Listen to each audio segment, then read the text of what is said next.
పండించే ధాన్యమే దేవుని గుళ్ళో ప్రసాదం. ఆ దేవుడికెందుకు తెలియదు మరి నీ ఇంట్లో నీ విషాదం. కళ్ళకత్తుకొని తింటారు నీ కన్నీళ్ళెవరు బాపరు. రైతు రైతు రైతో పాడుగాను నీ రాతో. మెతుకు మెతుకుపై నీ చెమటున్న వెతుకులాట నీ బతుకు చివరకు చేరుతుంది ఏ చితికో.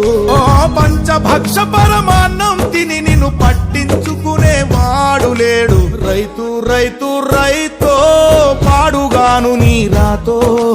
మెతుకు మెతుకుపై నీ పేరున్న వెతుకులాట నీ బతుకు చివరకు చేరుతుంది ఏ చితికో.